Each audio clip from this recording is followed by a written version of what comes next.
And with great pleasure, I'd like to introduce Dr. Daniele Ganser. He will be well known to many of you for his work on Operation Gladio, the NATO covert operations, where he's had a powerful impact and contribution to our knowledge and understanding of those operations. He's also a powerful voice and force for peace, and a powerful voice cutting through the propaganda and the deception that we've witnessed.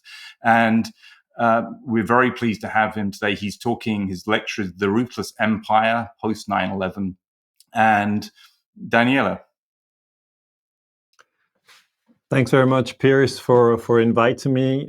Thank you, everybody, for joining in today. My name is Daniele Ganser. I'm a historian, and I'm based in Switzerland.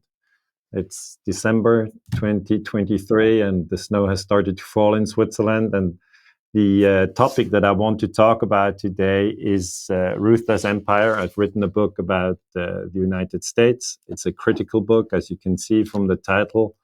And I want to maybe go back and look at a moment where I met with people from the peace movement in the United States. I think it's very important to understand that the peace movement is globally organized.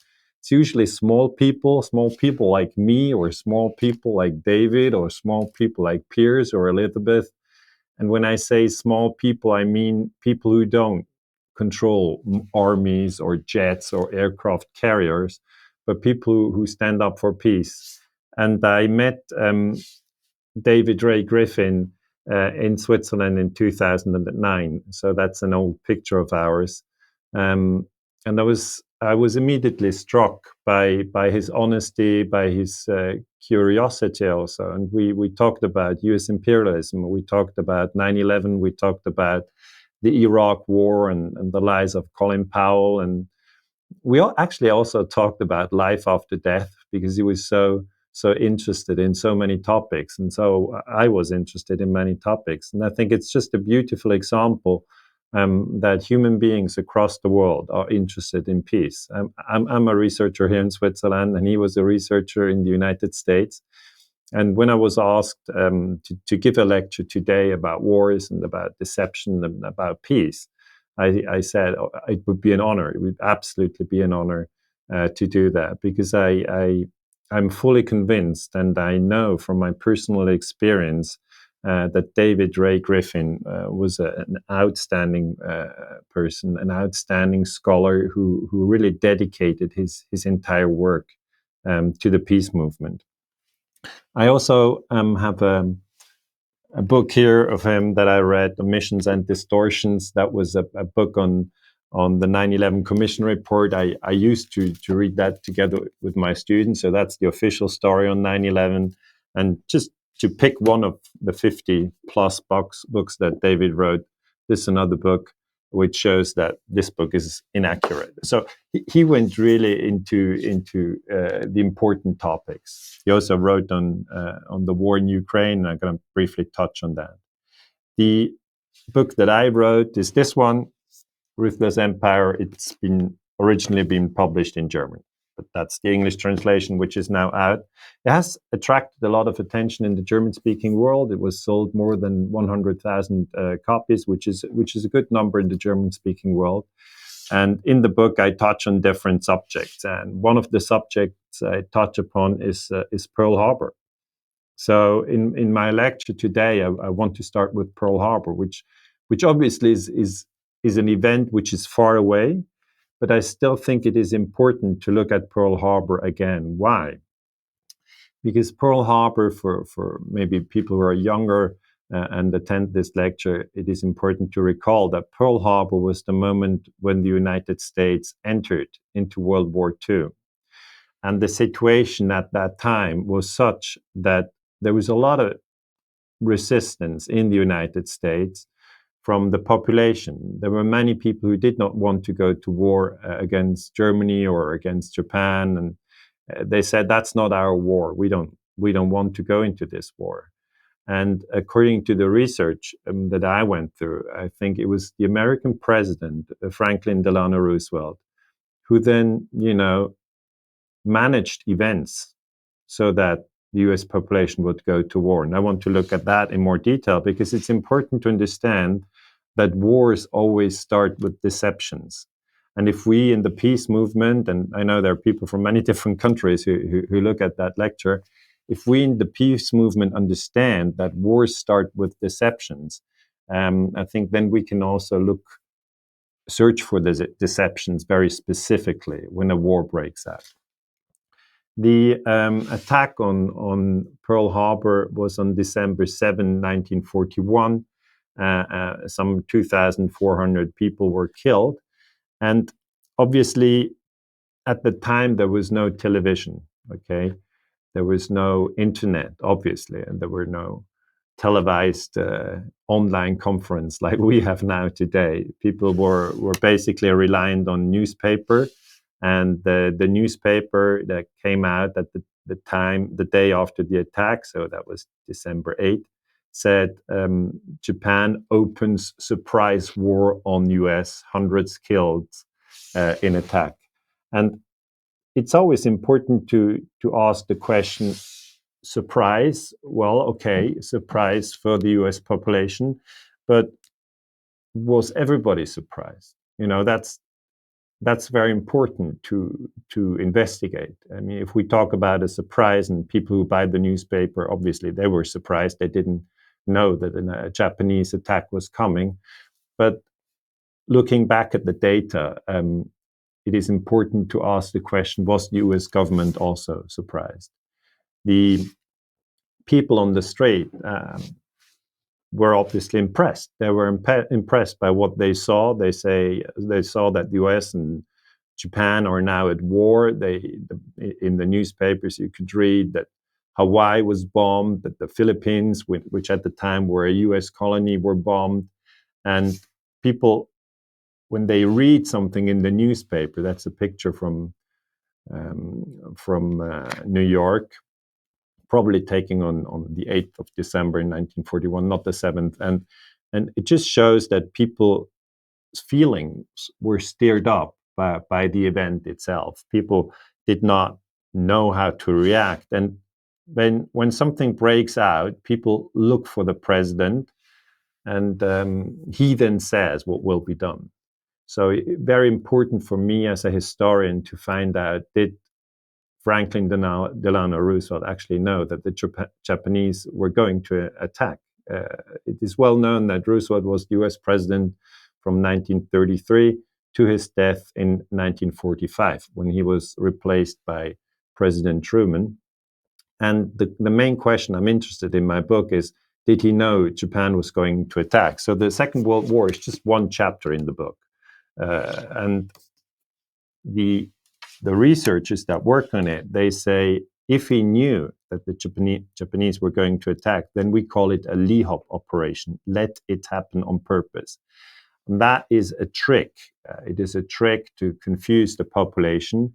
You basically, in that trick, sacrifice part of your population, so your own soldiers, and the blood spilled then will, make the population very angry or sad or both. And with these emotions, you can then lead the US into a war, which otherwise would have been much more difficult. And I'm personally convinced that Roosevelt knew that Japan was going to attack, and I'm personally convinced that this can be shown historically. But you will obviously meet other historians who say, no, Roosevelt was totally surprised. He didn't know that the Japanese were going to attack. And you also find historians who say it's completely insane to even suggest that a president would sacrifice more than 2,000 of his own soldiers. I mean, nobody would do that. I disagree. So I urge everybody to look at Pearl Harbor 1941 and make up your own mind. I can only give you some elements. I can tell you that the Office of Naval Intelligence, which was the American, one of the secret services of the United States at the time, they were able to intercept the communication of the Japanese. So, before the Japanese attacked, they had communication, and this communication was intercepted by the Office of Naval Intelligence, and they were able to understand what the Japanese were saying. The US Office of Naval Intelligence had succeeded in intercepting and decrypting. That's also important. You have to be able to break the codes. And that was both the diplomatic and the military communication of the Japanese. And that now is important without the Japanese taking notice of it. And Robert Stinnett is actually the American historian and he's a journalist who actually explained this in great detail. I have the German version of his book, and I read it, and congratulations to the man. He's an American citizen, and he certainly had humus. He stood up and said, "There's something wrong with Pearl Harbor. I want to know what happened."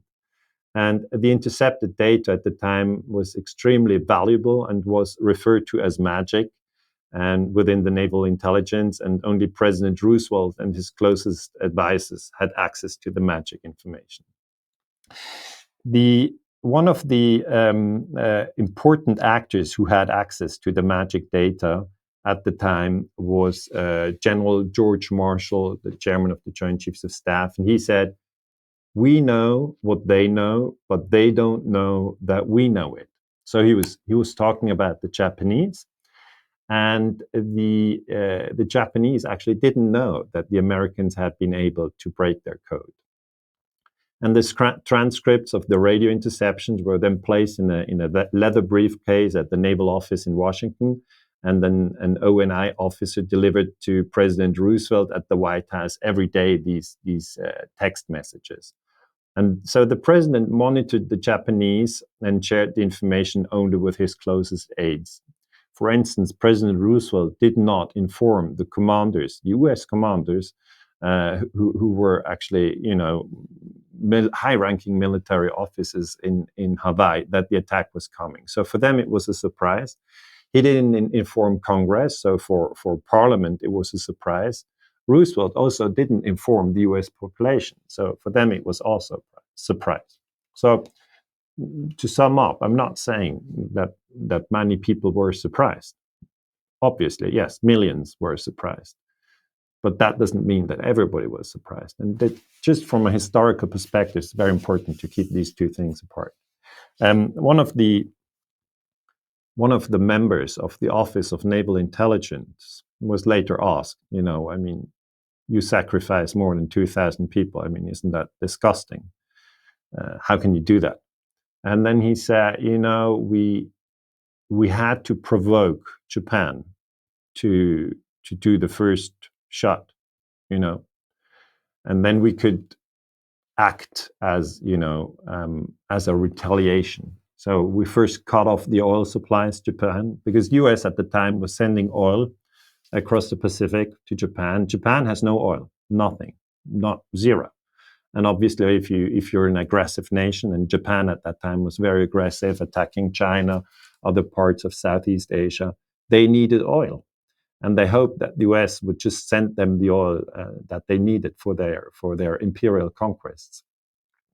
And then in 1941, so exactly the same year that we have Pearl Harbor, US President Roosevelt cut off all oil supplies to Japan. That was a very significant moment when a Japanese ship crossed the Atlantic, came from Japan and went through, not the Atlantic, sorry, the Pacific, and landed at the west coast of the US. It came empty. And then Roosevelt said, we're not going to give them any oil. And it went back empty. and at that time, the Japanese realized, okay, we're not going to get any oil anymore from the US. And the Office of Naval Intelligence officer I'd like to quote here is Joseph Rushford. In July 1941, 4 months before Pearl Harbor, the US shut down oil exports to Japan. And Rushford says, we cut off their access to their money, their fuel, and their trade. We tightened the screws more and more. They saw no other means than war to get out of this stranglehold. So Rushford says it was a deliberate strategy to basically cut off the oil and provoke Japan to fire the first shot. And then after the Japanese raid on Pearl Harbor on December 7, 1941, and the death of 2,000 foreign US citizens, Rochefort said it was a pretty cheap price to pay for the unanimity of the nation. So I was struck when I read that, a cheap price to pay. And what I want to point out here is that people who are in the realm of military strategy, they think completely different than everybody else, okay? They think it is very normal to use deception. We need to use deception, especially in a democracy, because in a democracy, people have certain rights. They can vote, they can elect their leaders, etc. And if the leader says, we're not going to go to war, we're not going to go to war, then the leader cannot suddenly break his promise and say, okay, now we go to war. But of course, if it's possible to provoke the other side to attack a country first, then people will be very emotional. And that was the whole strategy of Pearl Harbor. The US Pacific Fleet originally had its base in California. And then it was recommended to put it further out into Pacific. So it was transferred to Pearl Harbor, to Hawaii, out in the Pacific, closer to Japan, to make it easier for the Japanese to attack. And also the US military leaders made sure that the aircraft carriers were not in Pearl Harbor at the day when the Japanese attacked, because they knew that they needed these aircraft carrier afterwards to fight against Japan. So to sum it up, Pearl Harbor 1941, according to my analysis, was a LEHOP operation, let it happen on purpose. The US population was surprised. The US Congress was surprised.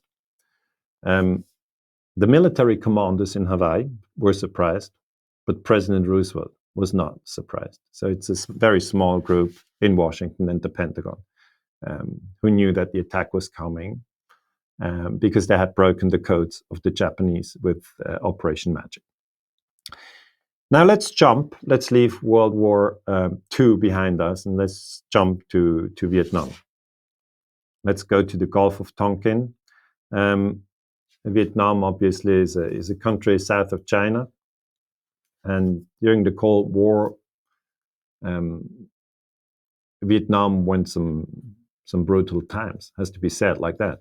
I mean, during the Second World War, the Japanese conquered the country, and there was a brutal occupation of Vietnam during the Second World War by Japan.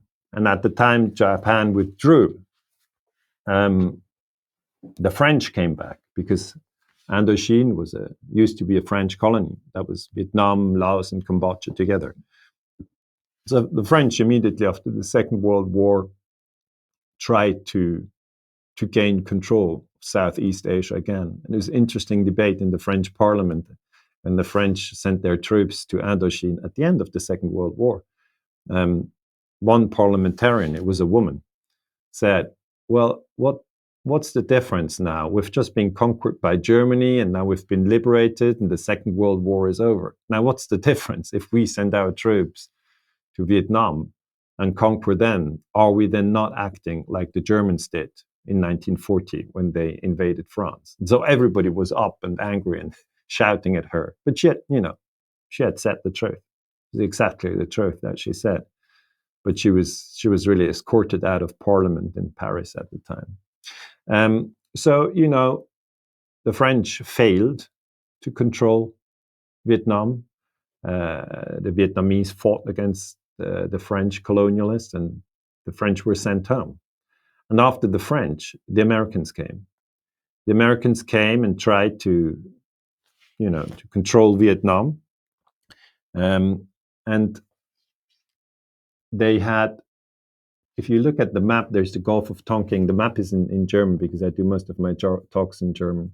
Gulf von Tonkin, which is basically means Gulf of Tonkin, not so difficult to understand. And in the Gulf of Tonkin, something happened, and that was in 1964. And the US population then read North Vietnamese, okay? Vietnam at the time was split in two, like North and South Korea. And they say the North was the Communist part, and the South was allied with the US. And then the newspaper wrote, okay, the North Vietnamese have attacked a US destroyer. So that's a ship, an American ship. And that's this ship. It's the USS Maddox. And people, at that time we had television, okay, so they didn't only have the newspaper, but there was no internet. So it would not have been possible, to have this online video talk like we have now in 2023. But at that time, they didn't have internet. They just had the newspaper, or they had the president who was making a statement on television. And at the time, the president said that the USS Maddox had been there in the Gulf of Tonkin, and that the North Vietnamese had attacked this ship. That was the claim. And who was president? It was President Johnson. Johnson came into power after Kennedy was shot in Dallas. Kennedy was shot, US President John F. Kennedy was shot in Dallas in 1963. There's also a chapter on the killing of John F. Kennedy. I don't think that Lee Harvey Oswald was the assassin of Kennedy. Completely disagree with that one. But that's another chapter I'm going to go into. I'm going to go to the Vietnam story. But Kennedy was shot. Johnson comes in, and Johnson then escalates the war in Vietnam. Kennedy wanted to withdraw the special forces at the time, which were already in Vietnam. But then Johnson goes on television and he says, on August 4, 1964, in a speech broadcast late at night, he said that North Vietnamese had attacked the USS Maddox twice. That was a lie. Okay, he said it that way. As I say, there's always deception going hand in hand with wars. And he said this: as President and Commander-in-Chief, it is my duty to the American people to report that renewed hostile actions against United States ships on the high seas in the Gulf of Tonkin have today required me to order the military forces of the United States to take action in reply. The initial attack on the destroyer Maddox on August 2nd was repeated today, thus August 4, by a number of hostile vessels. This new act of aggression aimed directly at our own forces again brings home to all of us in the United States the importance of the struggle for peace and security in Southeast Asia. Now that's an interesting quote from the president. I can just tell you that's lies. It's all lies. I mean, he used the trick. It was the same trick like Pearl Harbor. In Pearl Harbor, Roosevelt said the Japanese attacked and we were surprised. Now, Roosevelt was right. The Japanese had really attacked.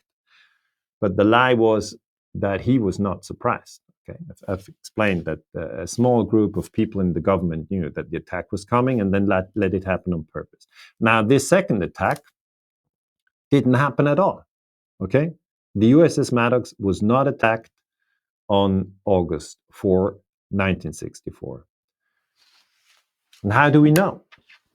How do we know? The National Security Agency, that's the NSA, which, closely looks at international communications. The NSA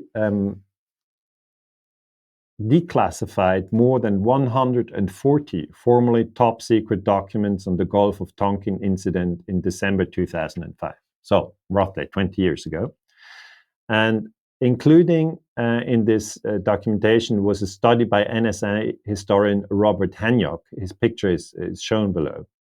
And this study confirms what other historians had long suspected, that there was no attack on US ships in the Gulf of Tonkin on August 4. Quote, the overwhelming body of reports, if used, would have told the story that no attack occurred. So that's really sad, isn't it? There was no attack on the Maddox. But the soldiers went to Vietnam and they fought in Vietnam. They were crippled. They lost their leg, their arm, their eye. Many were traumatized. 58,000 US soldiers were killed. And 3 million Vietnamese were killed. So again, slaughter, brutality, trauma. And the peace movement both in the United States as well as in Europe, as well as in Vietnam and Japan and Germany, was shocked. The peace movement again was looking at this and going, how come this happens? why do soldiers go to war? And I've looked at one specific soldier in my book. So there's one chapter on Pearl Harbor, a chapter on Kennedy, and a chapter on the Vietnam War. And I've looked at one specific soldier, and his name is William Earhart. And the picture on the left shows him in Vietnam in 1967. And the picture on the right shows him in 2017 in the US. And he joined the peace movement later. So first he was a soldier, and later he joined the peace movement. So he's a very interesting person. He's seen war firsthand, and when he looked back at the war in Vietnam, he said, "I just trusted the president, I trusted my teachers, and I trusted the New York Times." So, president, the leading newspaper, the New York Times, and my teacher, what I was told at school. And that's dangerous. That's really dangerous. If you blindly trust the president, the leading newspaper, and your teachers. I'm not saying don't trust your teachers ever again. But I'm saying the teachers don't get the story right all the time. That's very important to find out. Here's his quote. Aged 17, he joined the Marines and he fought for 13 months in Vietnam. And his quote is, "When the government said that the communists were taking over Vietnam, and if we didn't stop them there, we would have to stop them eventually in San Diego, in the US. I took that at face value. I had no reason at that time to distrust my government, my teachers, or the New York Times." I think that's something very important we can learn, We now know Johnson had lied, and we see that the soldier had put all his trust in the president, and it was misplaced trust, okay? He risked his life, while Johnson just lied. So it's very important to see that governments are able to lie. That's something we need to understand. There's no reason to blindly follow and trust your government, There's no reason to do that. It's much better to think for yourself and to dig deep. There were at the time, journalists who said, there's something wrong with the Gulf of Tonkin incident. And we now know that the CIA had supplied ships to South Vietnam, small ships, petrol boats, and these ships had, crossed in from South Vietnam into North Vietnam. As I said, Vietnam was, split into two countries. And these small petrol boats then had attacked the communication infrastructure of North Vietnam and blown up arms caches and such stuff. So, just small operations. And so the South had provoked the North. That was step one. And step two was the Maddocks then went into the Gulf of Tonkin. And seen from the North Vietnamese, that gave the impression as if the Maddocks, was protecting these small boats. And so the North Vietnamese reacted and they sent torpedoes, but they didn't hit the Maddocks. Didn't hit the Maddocks at all. The ship was never sunk. Not even there was no attack on August 4. There was a small skirmish on August 2. But all this together was twisted around by US President Johnson, and he lied to the American public. I'm very sorry to say that, but my research says the Vietnam War, the entire Vietnam War, was based on lies. It's hard to realize things like that when you have more than 3 million people dead in a country. And I'd like to leave the Vietnam War behind and go to another topic. I'd like to go to Gladio and Ukraine. Gladio is something which not many people know about. It was a secret army set up in Western Europe and coordinated by NATO. This is a so-called stay-behind army. The idea was if a Soviet invasion had ever happened, and if Soviet troops had ever occupied Western Europe, Germany, France, Italy, Spain, then NATO would need a guerrilla structure, a secret army, who would then become active and fight a Soviet occupation. That was an idea in this Gladio thing, and I want to show that also in this topic we have deception. I worked on the Gladio topic for many years, and I just briefly want to touch on it. And then I want to touch on the war in Ukraine, because that's a war which is ongoing as we speak. Okay, I'm coming from the Second World War, and many people will say, well, that's long ago. And I'm going on mentioning Vietnam, and some people say, well, Vietnam War, that's long ago. But I'm actually coming to Ukraine now, and I will add a few words on Gaza. And these are the two wars which now in 2023, as the year comes to a close, these wars are still going on. And people go to church at Christmas, and they are reminded of the fact, you shall not kill, right? And many people, millions, go to church now at Christmas. You know, they exchange presents. But the most important thing, really, if you really take that seriously, you shall not kill, is that we stop the war in Ukraine and that we stop the war in Gaza. But in order to do this, we need to understand the geostrategic context of both conflicts. And let us start with Ukraine. Let us start with NATO. NATO is obviously the North Atlantic Treaty Organization. And the US is the country which is in charge, which leads NATO, which controls NATO. And Canada is also in NATO, but you see the green countries there. So that's Portugal, that's France, that's Germany, there's UK, Norway, and Turkey, and Poland, and Greece, and Romania. Quite a few other countries are part of NATO. I'm in Switzerland. I'm based in Switzerland. We're not part of NATO. So that's that small white dot in the middle of the NATO countries. I'm a critic of NATO. I say NATO is a very dangerous organization, and people just don't realize how dangerous it is. And why do I think that? I have published a book which I call NATO's Secret Armies. I published this book in 2005, almost 20 years ago now. And there I describe Operation Gladio, and that was a covert operation which was uncovered in 1990 at the end of the Cold War, when Italian Prime Minister Giulio Andreotti confirmed that the CIA, so that's the US Secret Service, and the MI6, that's the British Secret Service, and NATO, that's the largest military alliance on earth, trained and directed an underground army of paramilitary units across Europe. In Italy, the stay-behind army was called Gladio, and the tragic thing really is, and that's something very hard to talk about, is that it linked up with right-wing extremists, people from Ordine Nuovo, and carried out false flag terror attacks to undermine political opponents. So Gladio and this question of terrorism are closely linked. We cannot go in this talk into all the details that are necessary, but I just want to remind you that we don't have only NATO on a visible structure, but we also have NATO as part of the deep state, an invisible structure. People didn't know in Italy that there was a secret army. People didn't know in France or in Belgium that there was a secret army. The revelation really happened in 1990 when Giulio Andreotti, who was then prime minister, said on August 3 that there's a secret army called Gladio. He said the CIA, so the American Secret Service, and the MI6, the British Secret Service, had set it up. He said that, people were going crazy. People go, what? There's a secret army in Italy. We shouldn't have a secret army.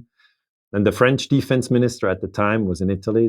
His name was Guy Cohen. And he said, is there also a secret army in Belgium? And then Andreotti said, yes, there is. And he said, how come I don't know? I'm the defense minister of Belgium. I should be informed, I guess. No, he wasn't informed. He flew back to Belgium, to Brussels. Brussels is the capital of Belgium. And he talked to his chairman of the Joint Chiefs of Staff. So that's the highest military officer in Belgium. He said, do we have a secret army, like Andreotti said? And the chief of staff said, yes, sir. Yes, we do. And then the defense minister said, why don't I know about it? And the general said, well, you're just a politician. Politicians come and go. And we are here, the army. We're here for eternity. And obviously, that is a very strange understanding of democracy. If the army runs secret operations and says nobody's supposed to know about them, it is illegal. It is, strictly speaking, illegal to have a secret army. And also in Switzerland, the country where I was born, where I live, where I am right now, there was a secret army. It was called P26. So they had different names in different countries.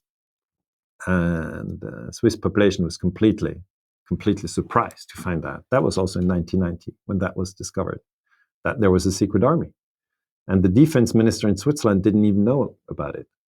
Kaspar Filigo was his name. He said, I wasn't informed. So we're talking here about parallel structures. And the highest ranking military officer at the time in NATO was John Galvin. It's always the US general who is the SACEUR. SACEUR is the Supreme Allied Command of Europe. And so Galvin in 1990 confirmed in Brussels, that's the capital of Belgium, in front of NATO ambassadors, the existence of the stay-behind armies. And he said these armies were coordinated by NATO's Supreme Headquarters Allied Powers Europe shape.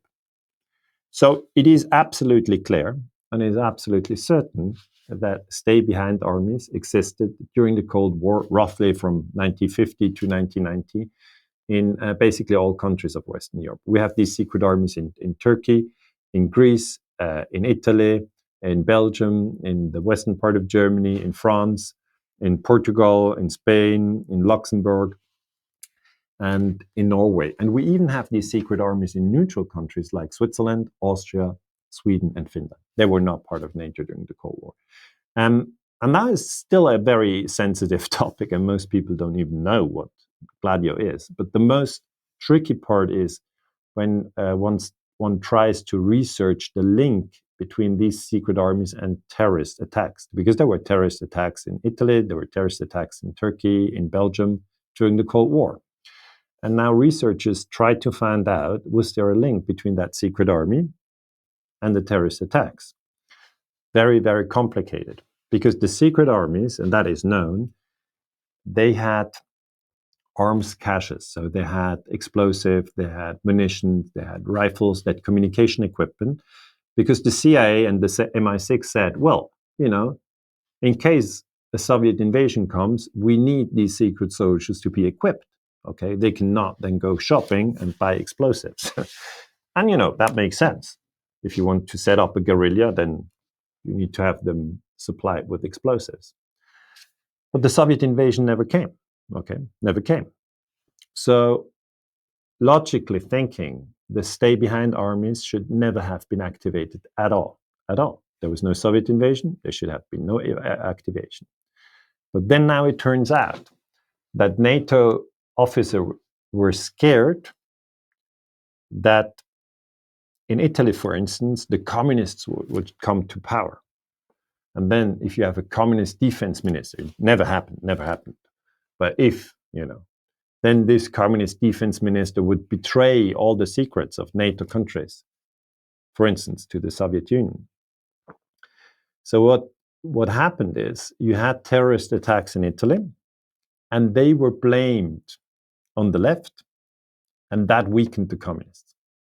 And later, it was found out that these terrorist attacks had not been carried out by the left, but by the extreme right. I know it's a little complicated, but it's important to look at it.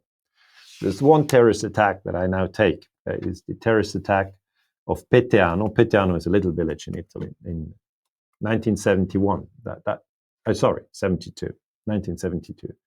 On the 31st of May, there's a car there, and then that car was abandoned at the side of the road, and then the police was called and said, there's a strange car there, can you check it out? And the police went there and opened the door of the car, and then the bomb went off and 3 policemen were killed. And later, there was another, expert saying this was the Red Brigades, which was left extremists in Italy. And this discredited the entire political left in Italy. And then years went by, and in the 1980s, at the late 1980s, a judge in Italy looked at the data again, and he found out it's all wrong. It's full of lies. That was Felice Casson, who was an Italian judge, who looked at the data, and he said, we need to look at this terrorist attack in Peteano again. And he found the guy who was responsible, Vincenzo Vinciguerra, who then was sent to prison. Okay. But he was not a left-wing extremist, he was a right-wing extremist from Ordine Nuovo. And he said, there is a NATO secret army. Okay. And people didn't believe him. He said, a secret army? And he said, yes, yes. And they protect us. We're doing this and they are behind us. Nobody wanted to believe him. But then 3 years later, it came true. It was confirmed by Giulio Andreotti that the secret armies existed. So just to sum this up, we know that there were NATO secret armies. We know that there were terrorist attacks. Now, between these two things, it's very difficult to prove that NATO wanted the terrorist attacks to happen, because there were former CIA directors like William Colby who later said, yes, sure, we had Operation Gladio. Sure, we had Stay Behind, of course. But the terrorist attacks, no, we never wanted that. That was just some crazy guys who did this. We never wanted that. So there's always this plausible denial structure built into the structure. Let's leave Gladio. It's a long topic. And let's look at the structure of NATO at the end of the Cold War. You see, Germany is divided. BRD ist Bundesrepublik Deutschland, and DDR is Deutsche Demokratische Republik. So like North and South Korea, Germany was divided in the Cold War. And now watch closely to this eastern part of Germany where the Soviets had their troops. The Soviets withdrew their troops, and zack, Germany was reunited. So I go back again. So that's Cold War, and that's at the end of the Cold War. So NATO becomes a little bigger, and the Soviets withdraw all their troops. That's, Gorbachev who had promised, I withdraw all my troops. The Soviets at that time, and the Russians who then in 1991 followed the Soviet Union, said, we don't want NATO to expand. And US President Bush and Foreign Secretary of State James Baker promised NATO would not expand, but that was not true. Look at that. In 1999, Poland, Czech Republic, and Hungary joined NATO. And then in 2004, Romania, Bulgaria, Estonia, Latvia, Lithuania, and Slovakia and Slovenia joined. So NATO expanded more and more, and then you have Croatia and Albania joining in 2009, and you have smaller nations like Montenegro and North Macedonia joining in 2020. But basically, NATO expanded closer to the Soviet Union, expanded closer to Russia, and the missing bit was really Ukraine. Okay, so there wasn't an attempt. There was an attempt to bring Ukraine into NATO, and that to me is the whole reason for the war in Ukraine. Finland, by the way, joined in 2023, so NATO has now 31 members. And in Europe, we start to reflect more critically on NATO, at least those who are in the peace movement. They say, what's going on with NATO? It tries to drag Ukraine into NATO, and that has then, ignited a Russian invasion of Ukraine. So that's really, really dangerous, because that's all very close to our borders. And the critical moment that was also researched by David Ray Griffin, the critical moment was really the year 2014. It was not the Soviet invasion of February 2022. The critical moment was 2014. And at that time, and David Ray Griffin very much realized this as well, as Ray McGovern and others have said, or Mearsheimer, John Mearsheimer, Jeffrey Sachs, Benjamin Avila. There's quite a few people in the US have realized this. They say in 2014 there was a coup d'état in Ukraine, and this coup d'état was basically run by US President Barack Obama, and Joe Biden was vice president. And responsible for it was Victoria Nuland. Victoria Nuland, Undersecretary of State at the time, triggered that coup d'état in Ukraine, that in Kiev, which is the capital of Ukraine, in February 2014, snipers shot both demonstrators and police alike. And that plunged the country into chaos. And President Viktor Yanukovych and Prime Minister Nikolai Azarov were forced to resign. So it's very important, if we look at secret operations, to look at the snipers of 2014 who killed both demonstrators and police officers who were, engaged in in battles for weeks. And suddenly you have snipers who go into the building. We know which buildings, Hotel Ukraine, for instance. And from there, they shoot both demonstrators and police officers. And then the demonstrators and the police officers think, oh, it was the other side. No, it was a third group who moved in quickly and moved out. So that's very, very important when we researched the coup d'etat in 2014 in Ukraine.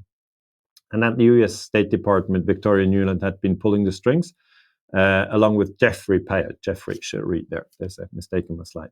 The US ambassador to Ukraine. Then there was a phone conversation between Nuland and Ambassador Pyatt, in which they discussed the composition of the new government before the coup.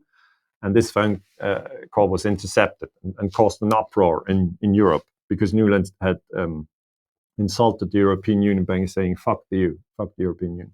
I have this coup d'etat here in my book. And I say, this is the reason, this is the reason why we have this war going on in Ukraine.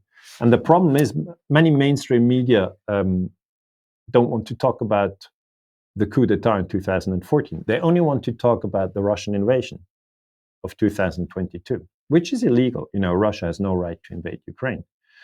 US President Bush had no right to attack Iraq in 2003. That's just strictly forbidden by the UN Charter. But, most people don't care about the UN Charter.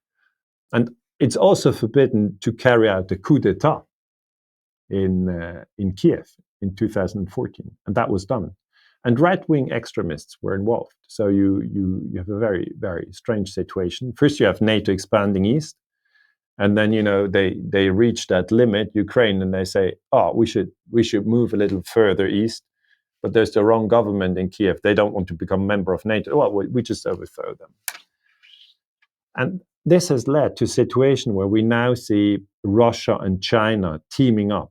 They're being closer together because we're not taking this anymore. And that strategically is a big, big blunder from the part of the US, because they have their biggest rivals now becoming partners, especially because of that coup d'etat in Ukraine. So that's why I wanted to come from Pearl Harbor, where I say Roosevelt knew that the Japanese were attacking. He let it happen to, make his population angry. Then I moved to Vietnam. I said Johnson knew that there was no attack on the Maddox, but he just lied to his own population. He didn't care. He just wanted a reason to bomb Vietnam. Then I moved on to Gladio, Operation Gladio, secret warfare during the Cold War.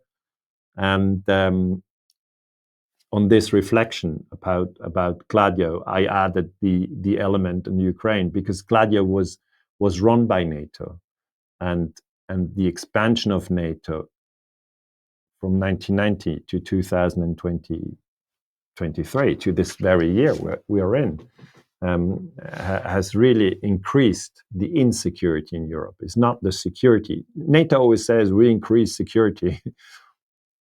People believe it if they're not well informed. But if you look at Operation Gladio, you go like, no, I don't trust NATO anymore.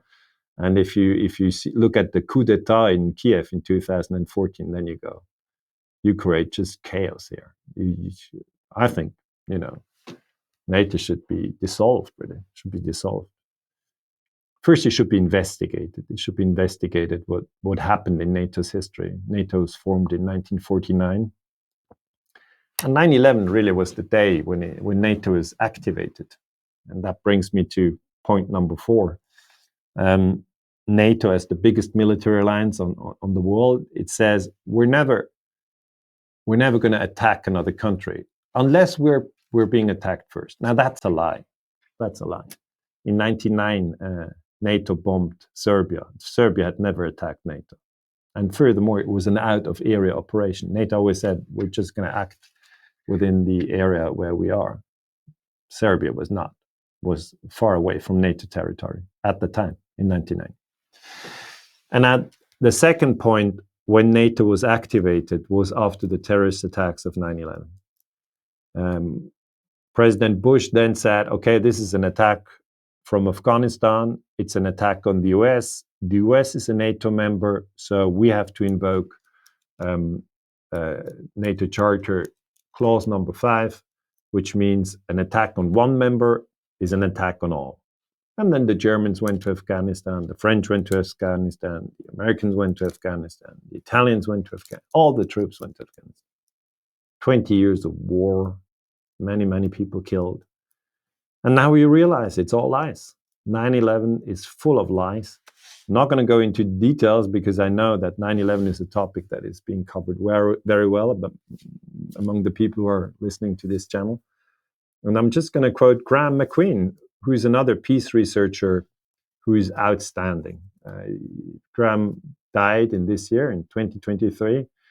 And I think we have to pay tribute not only to David Ray Griffin, but also to Graham McQueen. They're outstanding US or Canadian scholars who stand up for truth. And I think that's what we need. We really need the Europeans and the Americans and the Chinese and the Japanese and people in Africa and South America to link up in order to understand that wars are based on deception. Wars are based on deception. Graham says, 9/11 was a tremendous war trigger. It led to the destruction of nations. I mean, Afghanistan, Iraq war was linked to it. We know the weapons of mass destruction story, ABC of Colin Powell at the UN Security Council was a lie. It led to a lot of deaths and refugees. I mean, if we talk about refugees, we also need to talk about NATO. NATO is creating a lot of net refugees, and US imperialism is creating a lot of refugees. We cannot accept it because it's a fraud. I think I really like Graham for that. I mean, we talked on the phone, and I really have respect for the man. He just said how it is. He said it's a fraud. 9/11 is a fraud. And see, many people don't dare to say that. They say, okay, yeah, I mean, come on, it's unclear. But why don't you call a spade a spade? 9/11 is a fraud.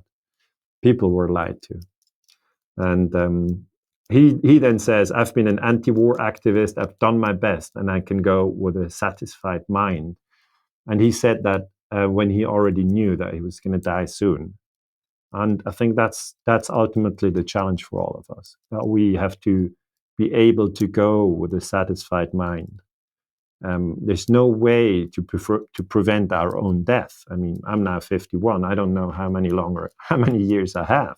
But I know just from observation that everybody dies at a certain point. Some don't make even 10 years. Some die at 20, others die at 30, others at 40, others at 50, and some live longer than 90 years. My father, he died at the age of 92, so he had a long life, but he died. Everybody has to die. And I think the peace movement realizes that in order to prepare for your own death, it is a very noble task to work for peace. Just help other people explain how wars work, how deception works, and that we shouldn't kill each other. And when I recall, David Ray Griffin always said that life doesn't end, with death. We just lose our body. The soul lives on. And I think Graham McQueen had the same perspective. He was totally at ease the way I've seen him in the movie. Peace, War, 9/11. I mean, it's a movie everybody should watch. So I don't go into the details on 9/11 because I know that people who are gathering here, they know that 9/11 is at least worth investigating, or they know that it's a fraud. In this book, I say the blowing up of World Trade Center 7 is obviously controlled demolition. And just my own personal story on that, it was in 2006, many years ago now, when I wrote that in a Swiss newspaper. I said, World Trade Center 7, that's controlled demolition. And I quoted Hugo Bachmann and Jörg Schneidl, the two professors for architecture here in Switzerland. It was the first time that we had this debate in Switzerland. And I was working at the Center for Security Studies of ETH Zurich at the time. And I immediately came under tremendous pressure. They told me to shut up. They told me not to investigate 9/11. And the US Embassy wrote an article. Well, they didn't write an article. They gave an interview to the Swiss press. and the journalists started calling me a conspiracy theorist. So if you dare to stand up and say 9/11 is a lie, you're gonna be slandered right away. But I think that's nothing that should scare a historian. I mean, historians have to speak truth to power, and if they get slandered, that might be a sign that they're right. That's just how it is. I mean, my entry in Wikipedia is really bad. I know why it is. I mean, because I say I don't believe the story that Bush presented on 9/11. So it's always important to question narratives, especially when it comes to wars. And the current war we're talking about is the war in Gaza. You see there that small little bit bordering obviously the Mediterranean Sea, and Israel is bombing the Gaza Strip. And we know that on October 7, 2023, so just a few weeks ago, that new war broke out, and the debate is now, how come? What happened? We've been at Pearl Harbor. We've looked at the Gulf of Tonkin.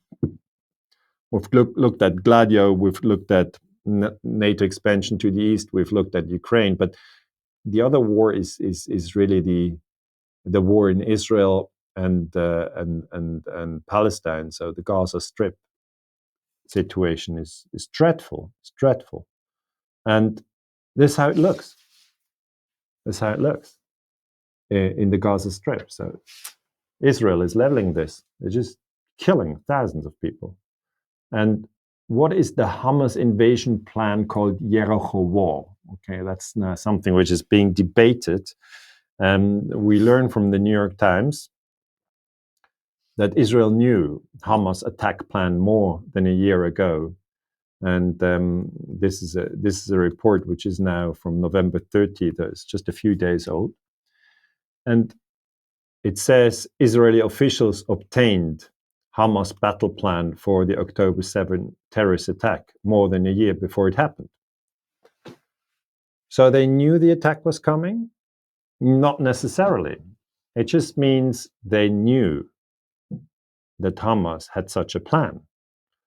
But now Israel says we didn't know that they were really going to carry it out.